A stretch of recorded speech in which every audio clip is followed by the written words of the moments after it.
Ladies and gentlemen, welcome to another Dust Up. My name is Al Madrigal. I am joined by the hilarious comedian, actor, director Jay Larson.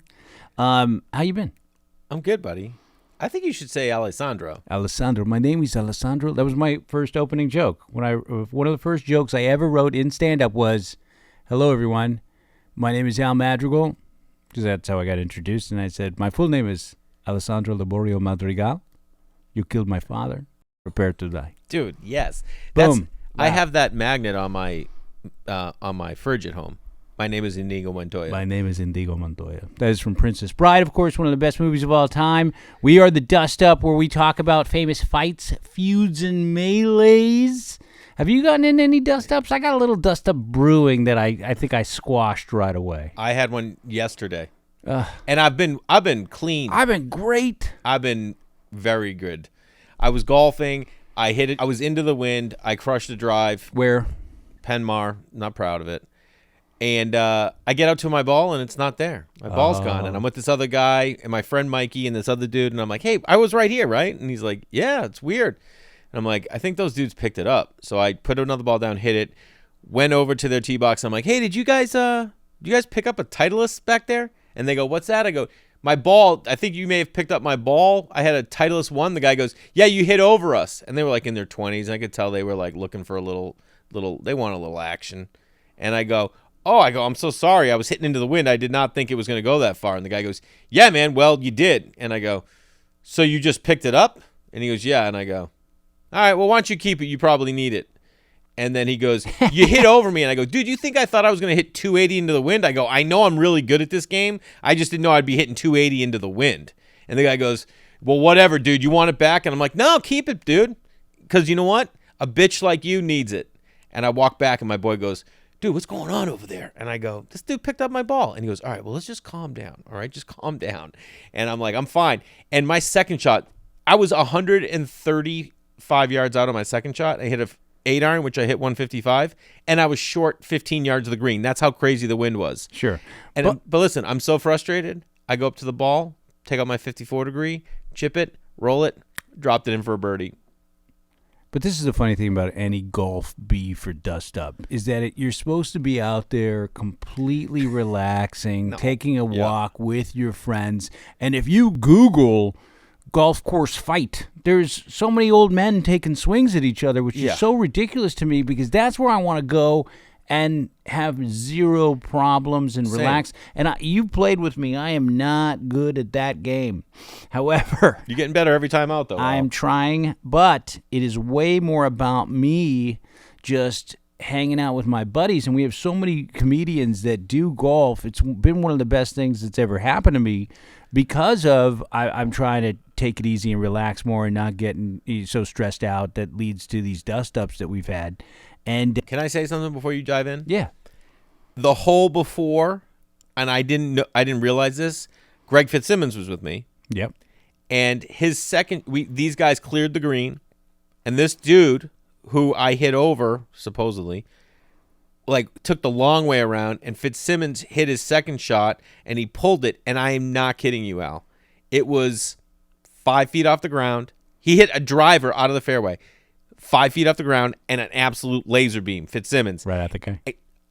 I'm not talking right. It was directly, like it was a heat-seeking missile, and I'm going literally this loud. I go, "Far!"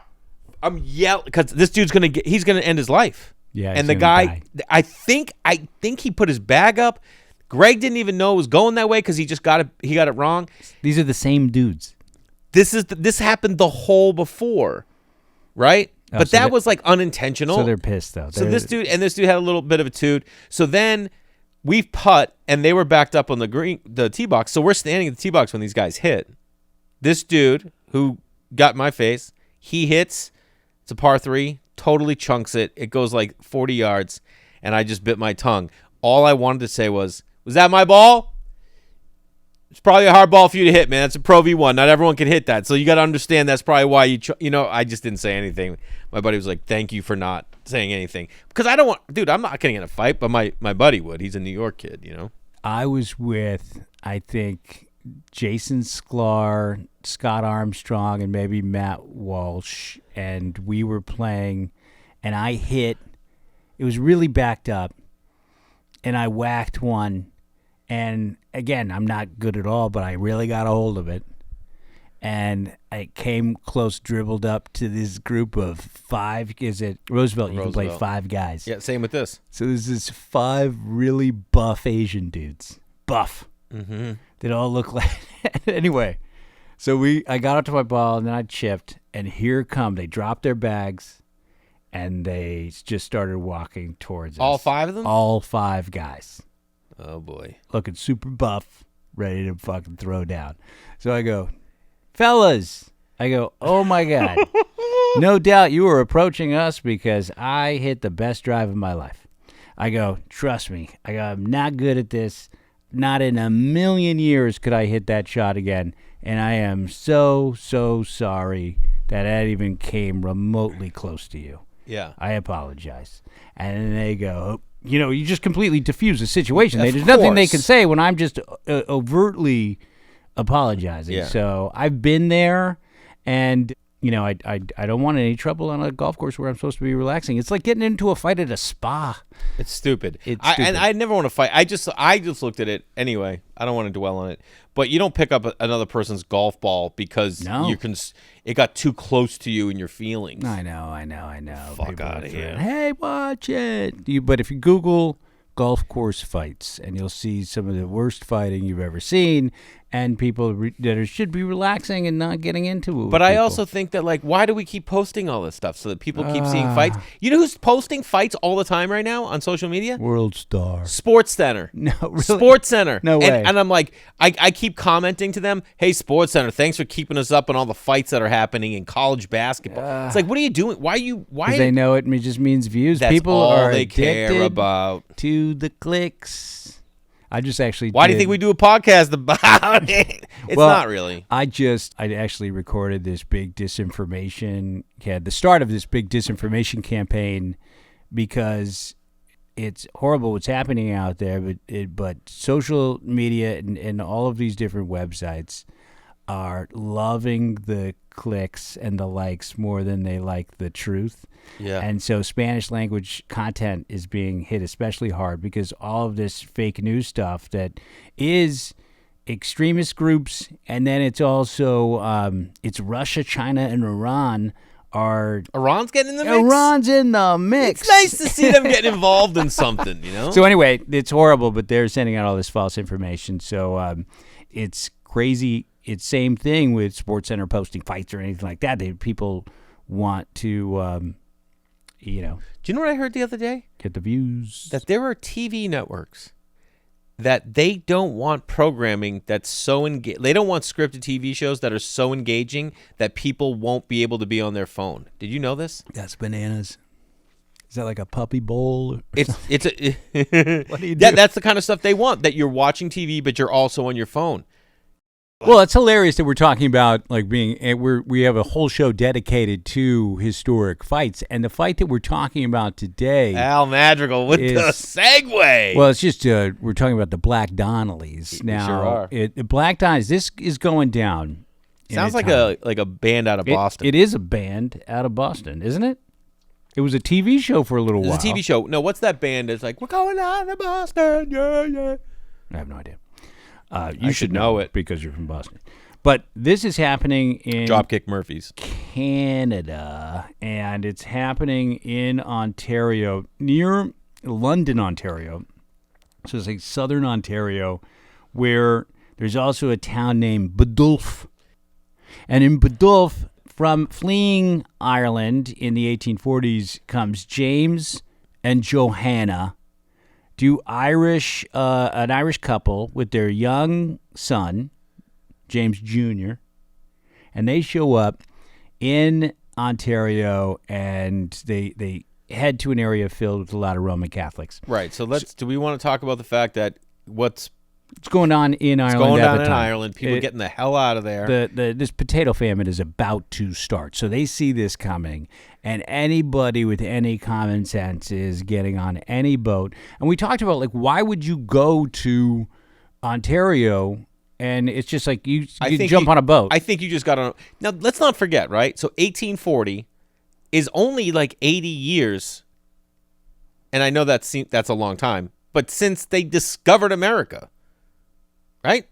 No. Long before? Way Okay. long You before. get what I'm saying, guys? We I'm probably- not that educated. Maybe we want to cut that part No, out. leave it. I want people to know exactly how bright I am. But what I'm saying, 1621 is Plymouth Rock. all right, 1621, but they founded the country. You know what I'm saying? 80 plus years. I'm saying, how long was it still a trip? First of all, Aaron, thank you for 1621. How long is a trip from Ireland to Canada at that point? Well, on a boat. Can we find that out? It is not great. I'm sure. I'm going to guess. Let's do a over under. Like, I'm going to. 2 months? No. Shorter? Yeah, I think it's Okay. got to be like a month-long thing. God damn, still. You a month on a boat? I mean, if I had to. If there was, like, no food, you're like, hey, we can't. Pretty soon there's going to be zero food coming out of the ground. So, anyway, they make it over to this area with their family. They squat, and which everyone's got to be doing at that time. So they find a piece of land, they occupy it, they begin to farm it, and it's contentious right away because there's another guy. I don't think it is right away. I think they were They there for do it. 10 They do it years. for 10 years, but they're working someone else's land. Yes. Who owned the 4 land? months, guys. 4 months. 4 months. months. 4 months to get across. That's So bananas. Let me just say this: you take 4 months to get across. I don't know how do you even work with currency? What valuables do you have? What are you even able to take on that boat? So you get there, you don't give a fuck whose land it is. You're like, is that land? Can we chop down trees? We have just been on a boat for 4 months. Any land is looking pretty great. Anything, and if no one's saying anything to you, you're like, well, come take it from me then. You know what I mean? After all that, and think of it, this dude is he's got a new baby. He's like, I got to provide. We got to figure something out. And that's also the inspiration probably for the trip is let's make it to a place where there's a ton of opportunity. Yep. And we can start a new life. And it's very similar to what's happening with migration right now in the United States from Latin America and Mexico. It's like you have a horrible situation here. Let's try to make a better life for our family. Except it's 1840 and these people are Irish. and don't forget, like, think of it, Al. All right, if it's 1840, I don't know, is Canada even a country at that point? I don't think it was even a country. No, it wasn't. How soon was it? It was very close, dude. Can we look that up? But what I'm saying is people just had the land. Who got it? How did they decide who had the it? French have settled all of Ontario, right? So this is 1867. 1867 what? Canada becomes a country. Canada became a country, right? Okay. So, Sure. But so I'm it's, saying, it's a wide open space. yeah, people are like, all right, so what did you do? You got here first and you just claim that this is your land? Come do something about it. It's the same way the Native Americans were here and everyone just took their land. It's the same thing. So these Donnellys show up, they start farming the land, and then after 10 years, it's Patrick Farrell, I believe, who is the legitimate leaseholder to the land. It goes to court, it's very contentious, and a judge decides that the Donnellys have made dramatic improvements to the land and that they should split the property. But what was this thing that we had? They had some sort of arrangement with the owner, John Grace, that they could be on the land and they could farm it.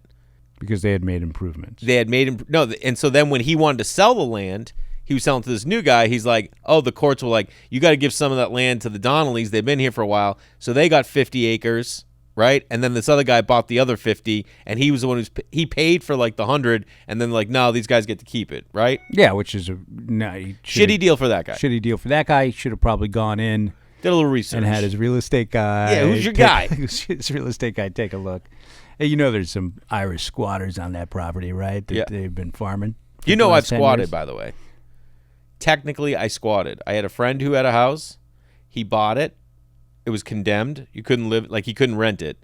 And he had to move to Michigan to raise money to knock it down. He's an architect. So I lived in it 14 months. Rent-free. Rent-free. And he allowed you to do that. So he did. And he was the property owner. He was, but I think after a certain amount of time, I could have been like, nah, man, I've been here. I've been living here. I made improvements. I didn't have a kitchen. I didn't have hot water. I made an outdoor shower. I mean, it was a hose. It was a hose with one of those flowering spigots. So you were able to not pay rent for 14 months? Mm-hmm. Guess how much money I saved? Not a lot. None. Because if you had money, you wouldn't be squatting in a Venice house that was condemned. That was condemned. And you broken had into once. You had running water. Yep. Heat in one room. Was it a space heater? It was like a wall heater, yeah. I had electricity and no kitchen. But how did the city allow to water and electricity to be running in a condemned home? So now it's when they say condemned, it means you can't rent this to someone. We're going to deem it condemned. But if you owned it and you wanted to live in it, you could. Great. So I was living there, you know. So then your friend eventually wanted you out. After 12 months, he came back from Michigan and lived there with me for 2 months. And I'm like, I can't be living in a condemned house with with another person. Yeah, By myself, that's cool. But you, nah. And then I saved money in 2 months and moved out. Wow. And that doesn't seem like there's people with a lot of squatting situations like you hear about, especially when we were in COVID, where people are just going to stop paying rent. Yeah. And then stay there. I saw something that there's an Airbnb in Malibu. This article was popping up in my feed over and over again about some woman who moved into an Airbnb and was there for 500 days without paying. Wow. How is that possible? I don't know. And there are squatters' rights. Yeah. That's the crazy thing, which is what they used. What's the worst landlord situation you've ever had? I've never had like any horrible landlord situation. We had a situation. I broke a lease when I first moved to L.A. because I came down here in a nationwide search for a Latino comedian to be on. Nationwide search? Nationwide. It was probably global. It was. That's what they called it. So I did Just for Laughs Comedy Festival, which is now defunct. I don't know. There's still like auditions going on, but they folded. I don't know. If you're not aware that Montreal Just for Laughs Comedy Festival, that we're keeping it in Canada, is probably like the NBA draft for a young comic because since I can remember, they've always done this new faces where Hollywood trots out the 20 new comics. Is it 20 or about 15? It's 20. Did you do it? I did in 2002. I did in 2005. We were both new faces, and Kevin Pollak introduced me, and it was like, good luck, San Fran, and shakes my hand, and I go out there, and I did really well, and then I become part of this casting search for this new TV show that's going to be on NBC, where Cheech ended up playing my dad. It's called The Ortegas. It's a remake of The Kumars at Number 42, which is a successful BBC show. And actually, our producer, Ben, was with me 100% of the way at that time. I moved down to Los Angeles with my little family, just like the Donnellys. I got a 1-year-old. Poquito familia. Poquito familia. And I go with my wife, and we rent, and this is my wife. It told me not to do this, but I rent in a house for $3,200. But this is after most of our money is stolen by a stripper. What? Yes. What do you mean? So, I know I'm going to have to move to L.A. because I got cast in this show. My manager at the time starts looking at places for me. She finds a place, and she said, this place looks great. It's over like Mid-Wilshire area. Sure, love it. And it's a huge flat, and that's like $2,800 a month or something like that. So she said, this place looks fantastic. This lady from Hancock Park is renting it. And she looks at it. I send down my deposit, which is about $6,000. And I show up with my comedian friends to take a look at the property, road trip down to L.A. And all of a sudden, just like out of Michael Clayton, I see a Mercedes pull across the street. And I'm watching this guy watch me. And then I see a Volvo come up, and this very well-dressed, tall woman gets out of the car, and she comes towards me, and she goes, "Hi, can I help you?" And I go, "Hi, I'm just I'm new here." Yeah. I was cast in a nationwide search for the Latino comedian. And so I'm with my buddies. We're taking pictures of the apartment. We have a key. And she goes, you can't rent this apartment. And I said, excuse me, I've already signed a lease. I sent my deposit. What do you mean I can't rent it? And she goes, the person that rented that to you was not authorized to rent it to you. It turns out that the very wealthy son of this Hancock Park family married a stripper. And that stripper, they'd gotten divorced and was trying to do a cash grab. But and can we listed stop calling all her these stripper? She Maybe was exotic dancer is appropriate. This stripper went off and tried to rent and get deposits from all the properties that she had access to, and the very wealthy family had these employees and lawyers all like trying to contain her. So now all of my deposit money is gone. I need to move down. I track her down. She's stripping on Broadway in San Francisco. I go to a motel on Broadway, like Wait a minute, Lombard. you go to shake down this exotic dancer? I did. And my God, it was an appeal to pity. I said, lady, I go, you've taken all of our money. And she goes, I already spent some of it. And I go, I need what you have left back. And 2 to 3 dances. And she, and a quick trip to the champagne room. And she wrote me a check for $5,300. Oh, that's not bad. But it was a tie-dye check. Oh, God. Whenever you get a tie-dye check, Cash you that rush that immediately. fucker to the bank immediately. So I run that over to the bank. We're waiting for it to clear on pins and needles. It eventually does go through. But that's how I moved down to L.A. But my story is like when I was shooting the show, we got canceled and never aired. So after 7 episodes, we moved to Fox, and Fox just canceled the show. I was supposed to be on after The Simpsons, and Bernie Mac took our place. And I love that you said I was supposed to be on and then took our place. Took my spot. I was supposed to be famous a long time ago. So I said, honey, don't worry. Some of these are going to air. You said this to the stripper? I said, yes. Oh, no, this is your wife. To my wife. I said, honey, don't worry. Some of these are going to air. I'll go on the road. This is how naive I am. And I go, I'll go on the road, and probably from those episodes airing, I'll just tour. Oh, my God. And I'll make some money that way. I'll be on the road. I got this. And I broke our lease right away. So we got canceled without airing. I bought a car for cash the day before we got canceled. Why would you pay cash for a car? Because I'm an idiot. Used or new? Brand new. Volkswagen Passat. The Passat was hot for a minute, Passat wasn't it? wagon. I mean, it was no Altima. So, anyway, buy a Passat wagon, and then I saw the script supervisor run away crying, and we get canceled in the stands at the Thanksgiving episode when I'm wearing a full Pilgrim's outfit. That's when you found out? Yes. Oh, my God. And so I run home. I'm like, what are we going to do? We're living in this place that costs way too much. And she's like, what are we going to do? What are you going to do? Yeah, and so canceled it, called the guy up. I called our landlord up, and I said, hey, man, I know I'm putting you in a horrible position, but I explained exactly what happened. And then we moved into... And did he let you break it? Yes. Okay. And then we moved into a place in Los Feliz. Los Feliz. And that had black mold. My son was sick on a regular basis. It was kind of a slumlord situation. Yeah. And I called the city on him. And then he shows up furious. Because you're like the Black Donnellys. You're I'm like, like oh, the wait, I think there's black mold here. We're moving in, and then we'll take this guy for everything he's got. So we luckily moved out of that place in 2005, but we were there for about a year and a half. And I remember when the city inspectors were there, and the guy was just furious. Why didn't you tell me? And I go, I did tell you about this. And I touched a handrail on the back deck. I just touched it, and it just went like this. Oh. Right in front of the inspectors, right in front of him.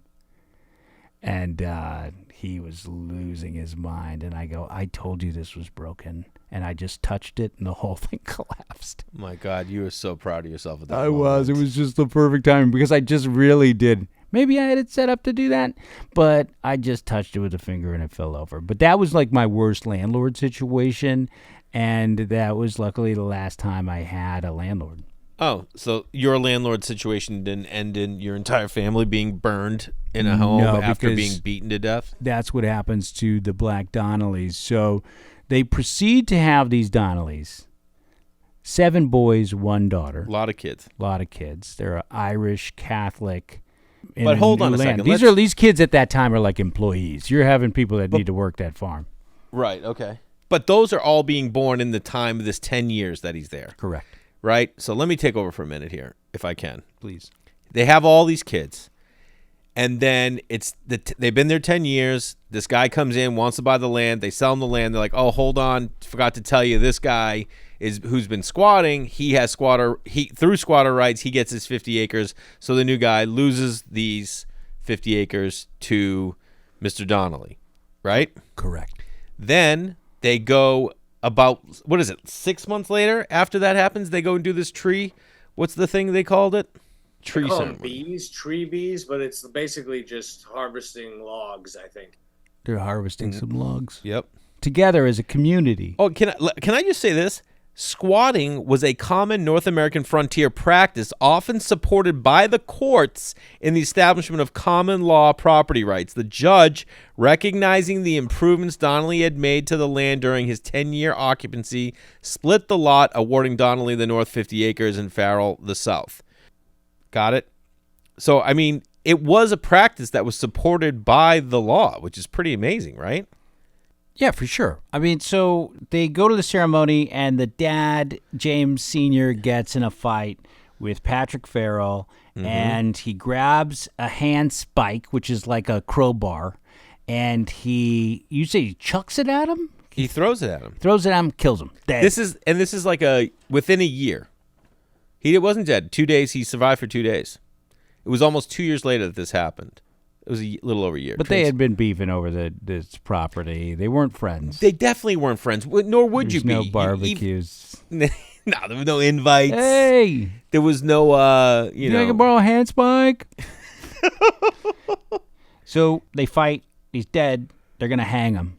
But the wife. No, first he goes into hiding. He hid for a year. Could you? Almost 2 years. I honestly think that'd be a good time. Being on the lam? Being on the lam would be amazing. Think of it right now. Let's say today you kill someone, right? Sure. Al Magical. It's very possible. You would never be able to hide. You can't hide. There's no more hiding. Dude, your house, you don't think like for a couple days you go hide out and like I get you a house in Malibu. I'm like, I know a guy. I have a friend in Malibu. I'm like, that people wouldn't connect me to that I could hide out there. He's got a big property. You can't see in. I'm in the pool. You're just hanging out in the pool? Dude, Whitey Bulger was on the lam for how long? You know, a dad from our school was the FBI agent who caught Whitey Bulger. We should have him on. He's a great Whitey? Guy. Yeah. Oh, you mean the FBI agent? FBI agent. Scott, that Scott would be Garriola, great. Yeah. Real quick, because I won't give the whole story, but I was golfing Roosevelt one time, I think with Bertolina, and we were golfing with this dude, and he starts telling me this story about how he used to live next door to this guy, and he'd go buy weed, and the guy would ask him to buy weed. He'd give him 100. He'd come back, give the guy his change. The guy would keep the change, and he'd smoke a joint with him every day. And he didn't know who he was. And then one day, this guy got like super in a fight with this dude. Went to Virginia to see his family, just not because of the fight, and was on the news. And Whitey Bulger, and it was Whitey Bulger. No way. He had like this other apartment in Hollywood. When he get in a fight with his lady in Santa Monica, he'd go out there. Rad. So I think being on the land would be a good time. You couldn't. I don't think there's any more. You can't. You know, you see it with these prison escapees when they do get out. That little guy not too long ago, like a year ago, scaled that wall and got out. You know, was dyeing his hair and running around. You just can't. You can't hide. Nah. No more hiding. So now these kids are synonymous with trouble. So they've got. Okay, but hold on. So he's on the land for 2 years. Yeah. And then he turns himself in. Yep. He turns himself in. What's that? He gets 7 years. Yeah, so he turns himself in after almost 2 years to a sympathetic justice of the peace. And he's like, listen, I appreciate you turning yourself in, and we're going to hang you. They set him like in 3 months, we're going to hang your ass for this death, which came from a fight. Now, then his family was like, hold up, let's get some signatures. And then they reduced it from death to 7 years in prison. Crazy. Don't you think that's wild that they're like... Yeah, it goes like death to 30, death to 40, maybe at that time, but death to 7? They're like, and on good behavior, maybe 3. I crazy. just think it's unbelievable that they could do that. Okay. So the guy's in jail for 7 years, and his kids are just rambunctious. He's got a couple, like James Jr. is completely wild. Then he's got William, who is known as like the smart one. And then there is Thomas, who's like this strong man. It's like the 7 Chinese brothers. So they've got... The guys that confronted you on the golf course. Yes.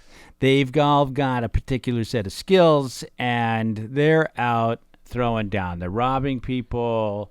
They getting beefs over the rival stagecoach companies. They're making enemies. I think William marries. Let's not forget all the things that they were doing, like either cutting off other stagecoaches so they crash, which happened to them, or disabling someone's stagecoach or setting something on fire. This is what everybody was doing there to get ahead. Am I wrong?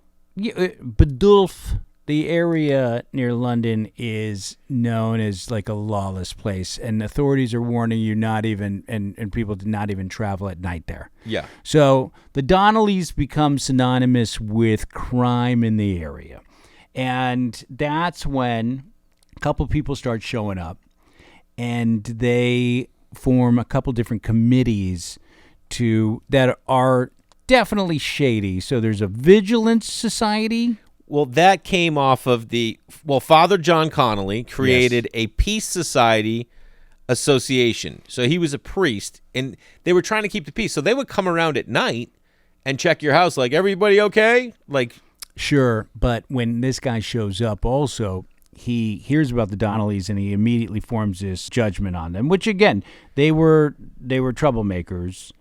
Well, nobody liked them at this point. Nobody loves the Donnellys, but there's a lot of crime going on in the area. So he also wanted this peace society to be able to check your home and authorize your home to be inspected for stolen property. Right. And which is a way of like going to the Donnellys and go, hey, we agreed to, and what we'd be able to do a random search here. And how are they even going to know? Like, that's our kettle. What are you stealing back then? Land property, cows. I'm sure when people didn't have much, your belongings were easily identifiable, right? Oh, that's a good point. So, but like this is the other thing. Anytime something went missing, they accused the Donnellys, like sure. A cow, and then the cow shows up and they're like, "All right, sorry guys, you know what I mean? Sorry, we came at you again." And then they set them up. So they take a cow from somebody else's property, and they put it over on the Donnellys' property, and that's when everybody is just fucking pissed. Fuck these dudes. Yeah. So they set him up, and then what do they do, Jay? Well, now at this time, Dad's out of jail. Sure. Dad's back. This is a lot. I mean, what year was this? 1880 that this finally happened, right? So the dust-up is that these Donnellys are massacred. So an angry mob, this vigilance society, shows up. Do you know when they did this? Yes, I do, because it's February 4th, 1880. Right, but February 4th in the early morning. They started it on February 3rd, my birthday. I don't. I mean, I wasn't born yet, but I just think it's ironic. But don't forget, the original plan was to handcuff the Donnelly men, escort them from the homestead where they would be hanged from a tree until they confessed, which they were going to kill them. Which is the most ridiculous thing. Hey, we're just going to hang them? So this is their plan going in. They all got fucked up. They're wasted. They go drink. And then they decide they're going to hang these guys. This is their plan. You're going to hang them until they confess. I'm just going to, again, hit this guy with this handspike in the temple until he confesses. It just doesn't make any sense. But the fact that they're all going to... You know what all I thought about? Why is hanging the go-to at that time? And they would watch it. Like, they would get around and watch it. Aren't there better ways to just hold somebody down and beat the fuck out of them, or like do it? I don't know. You want to go through all that work and beat someone's face till they're dead? I don't want to do that. I guess it is. I think guillotine's a nice one. Nice touch. It's classy. Yeah, but you can't just guillotine somebody until they tell the truth and confess. Right. Oh, you're looking for the confession. I'm just wondering we if know they're that they weren't water, looking for like it. the equivalent of like a waterboarding. They want to put the end. Oh yeah, they just want to put an end to these guys once and for all. They don't want to waste any water.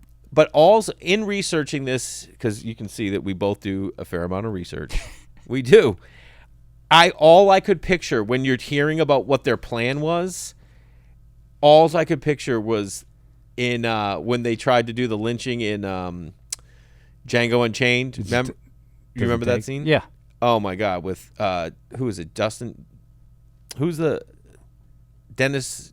The guy who was in Miami Vice. Help me out, guys. Don Johnson? Don Johnson, thank you.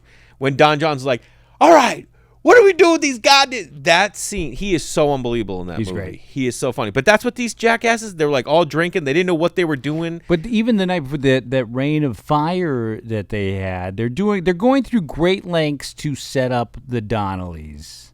Yes. And they do enough to rile up a mob. The mob goes there. They're drunk and they're not great planners. And they end up killing 5 members of the family, and then there's a kid under the bed. They beat the shit out. They killed the dog because it's yapping. Yep. And they realize that William Donnelly, he's not even there. They wanted him. Yeah. He was the guy with the brains. Now, also, don't forget, on the day of the massacre, James Donnelly Sr. had written a letter to his lawyer because they were standing trial for the burning of a barn. The rain of fire, yeah. You know what I mean? And they had gone, there's no evidence. So this is why they were coming for them. They knew they weren't going to win this thing. They've been trying to set them up for a number of times, and then they all just decided, all right, fuck it. Let's just kill everybody. So the head asshole in all of this is this guy named James Carroll, and he got appointed constable. So because he ran on like this anti-Donnelly campaign, and he is leading this angry mob to go just completely kill him and take him out. In women's dresses and blackened faces. Yeah, they were in blackface, but first of all. What? Which in today's society, they wouldn't even care about the murder. You're in blackface, you're done. So they showed up, I did not know that they showed up in women's dresses. Dresses and blackface. So they were trying to masquerade as deceive people by saying, oh, these black ladies showed up. Slaves. Tons of slaves came to this area for freedom from the United States, where like that's where they were found. Yes. Am I wrong? I'm pretty sure that's what I read. So disguised as black women, these guys show up and they're going to hang them a little bit until they confess. But they end up so drunk that they kill him. They kill the dog, and they don't account for this 13-year-old kid, John O'Connor, who's under the bed. Remember in Tombstone when they're having the standoff at the OK Corral? Do you remember? I loved the movie Tombstone, but it is not something that I revisited. Okay, I know it in and out. They're all sitting there, and there's this one moment where one guy has this look in his eye, and Kurt Russell goes, no. And I think that's what happened here. They showed up at the house, they forced their way in, and one dude was like, hit him with the spade, and they took the spade and they bashed him over the head, and that's when they all were like, all right, we're in it now. It just takes one dude to be like, fuck it, let's just kill them all. And that's what happened. So they kill him. There's a signal from Carol just to have the mob come in. They actually handcuff the strong one to the bed and say, you're under arrest. Before he's even awake. And that is a signal to the rest of them to come on in. And they kill everybody. Then they realize, oh, not everybody's here. Let's go over to William's house. And they think they killed him. William and his wife hide out for a little bit. But this is like the worst part of this mob. So then there's an investigation. There actually is a murder investigation. And this little 13-year-old kid who's got to be traumatized for the rest of his life. And I think everybody living in 1880, unless you were really wealthy, is traumatized for your entire life. Yeah.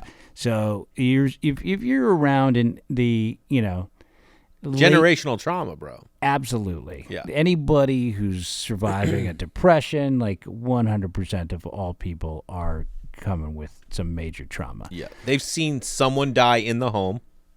Yes. So this guy is, and that's actually my home in San Francisco was built in 1906 by this famous shipbuilder, and we actually had he built it for his daughter.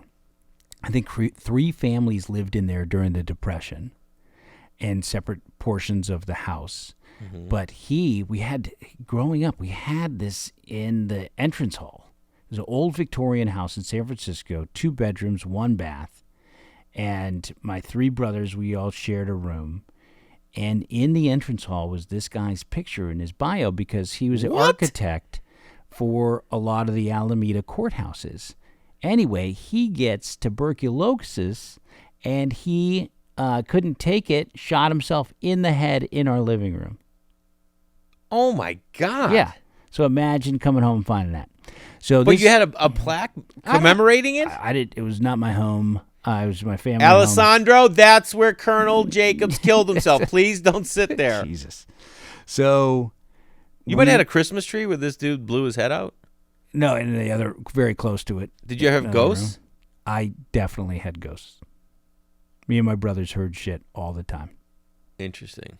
But it was an old house. It was creaking and cracking, and we lived near the N. Judah streetcar, so it was always like shaking. So maybe no ghosts? Maybe no ghosts. I did feel like when I was living there in college, I swear to God, I felt something laid down on me. Okay, yeah, I've had that once or twice. Not paralysis? Is that what they call it? What do they call it when you have that feeling? Sleep paralysis. Thank you. Sleep paralysis. Maybe I had sleep paralysis. I don't really believe in ghosts. I've had 3 weird things happen with ghosts. You know, my ex had a ghost that would follow her, and she called me one time. I was on the road, and she's like, there's a ghost in the house. And I go, what do you mean? She's like, he just laid on top of me.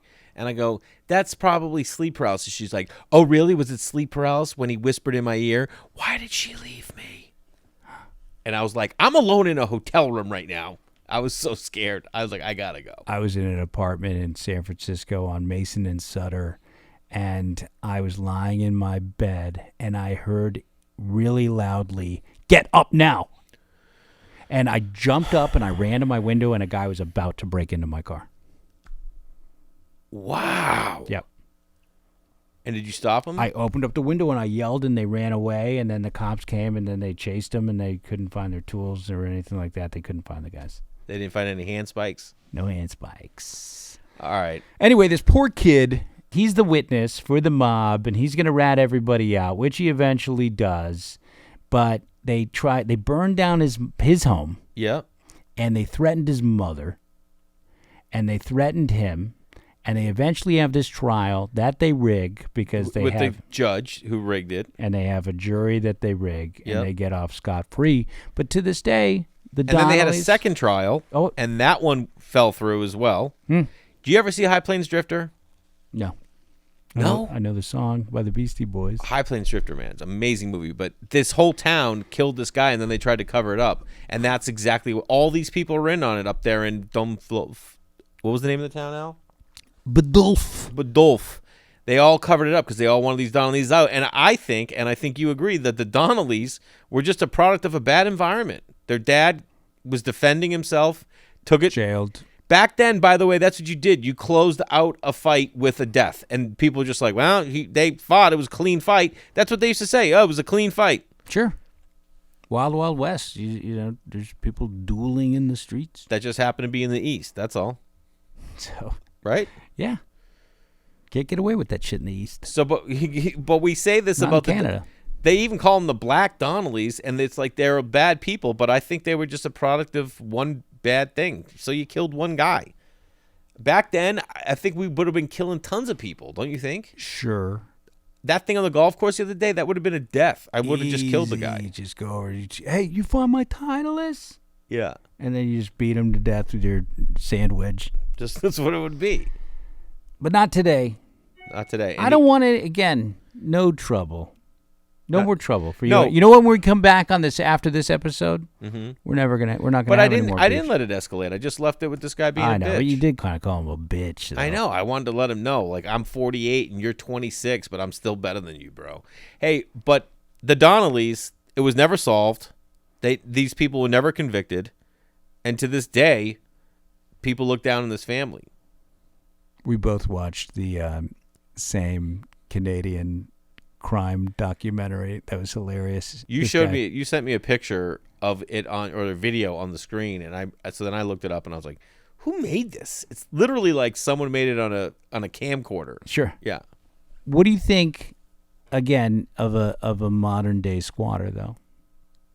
What about someone who's... I find it interesting, and I see, especially with the real estate in Los Angeles and how insane it is, that there are some properties that people just buy. Like, like San Marino, like, is like 40% unoccupied, and they're just owned homes. Zombie houses? Yeah, by people out of country that buy them as investments. Like, why not just go live in it and start squatting? You know what I mean? No one would really know. Nope. Did you watch The Curse? Nope.